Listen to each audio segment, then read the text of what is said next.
The world watched in astonishment as news broke of Qatar's extraordinary proposal, a $400 million Boeing 747-8, originally commissioned for the Qatari royal family, offered as a gift to the United States government.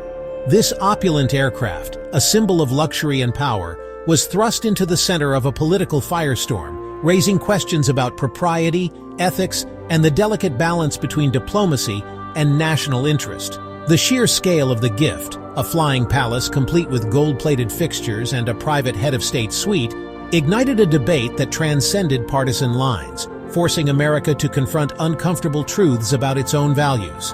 The proposed recipient of this lavish gift was none other than former President Donald J. Trump, a man no stranger to controversy. This unprecedented gesture, coming from a nation with a complex and often fraught relationship with the United States, immediately set off alarm bells, with critics decrying it as a blatant attempt at influence peddling. The timing of the offer, coinciding with Trump's re-election campaign and his burgeoning business interests in Qatar, only served to heighten suspicions.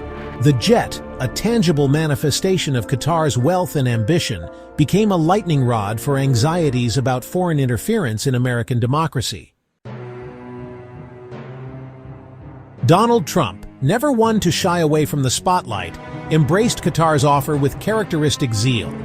He defended the acceptance of the jet as a shrewd business decision, a cost-saving measure for the American taxpayer.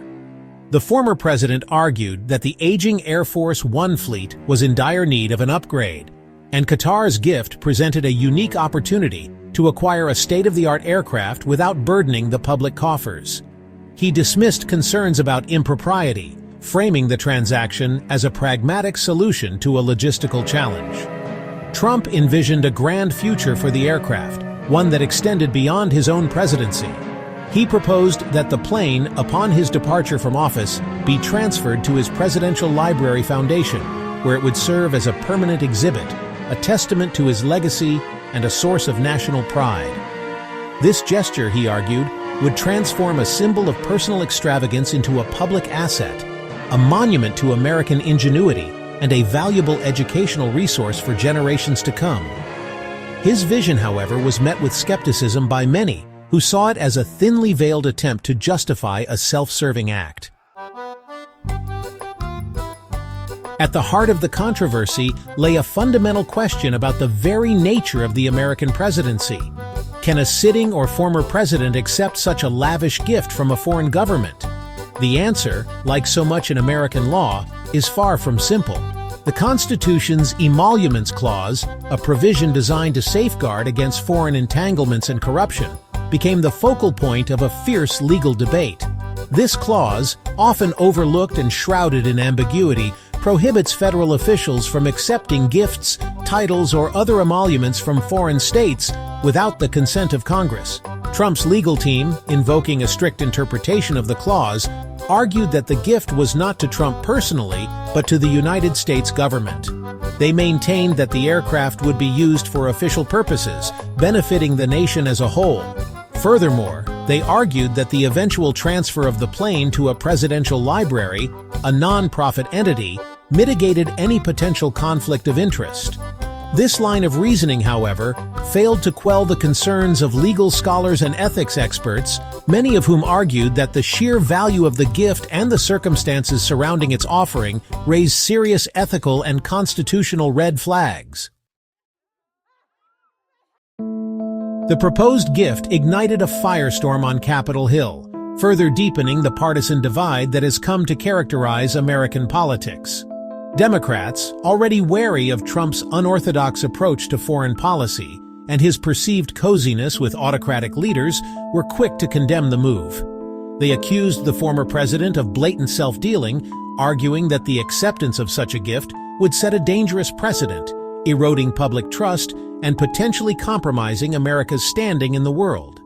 Republicans, caught between their loyalty to Trump and the gravity of the allegations, found themselves in a precarious position. Some, echoing the former president's justifications, defended the deal as a pragmatic solution that would ultimately benefit the American people.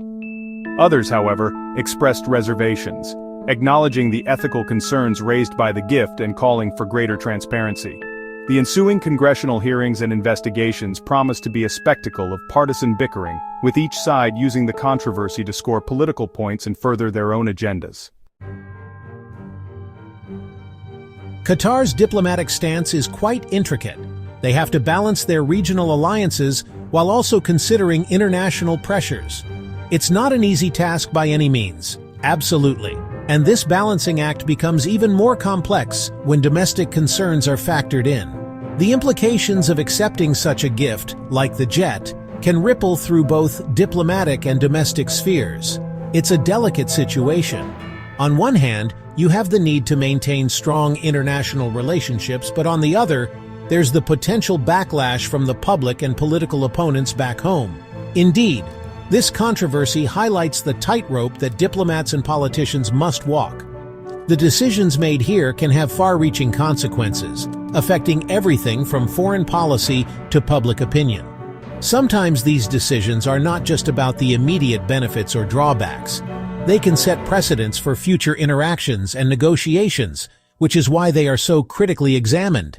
Exactly. And that's what makes this issue so fascinating and frankly so challenging to navigate. This is a complete disregard for the Constitution. How can we trust our leaders when they accept gifts from foreign nations? It's about time someone took a stand against this kind of behavior. Social media has erupted with opinions on both sides of the controversy, reflecting a deeply divided nation. Throughout his campaign, Trump promised to put America first. Yet, the acceptance of a foreign gift raises questions about potential conflicts of interest. Critics argue that such entanglements could undermine national security and erode public trust. In terms of historical context, this incident is unprecedented. No other president has accepted such a significant gift from a foreign government while in office. The controversy surrounding the jet places Trump in a unique position among his predecessors, sparking debates about his legacy and adherence to constitutional norms. The acceptance of the jet not only raises legal questions, but also highlights the intricate balance between power, prestige, and protocol in the highest office of the land. As the debate continues, the nation watches closely, waiting to see how this chapter in presidential history will unfold.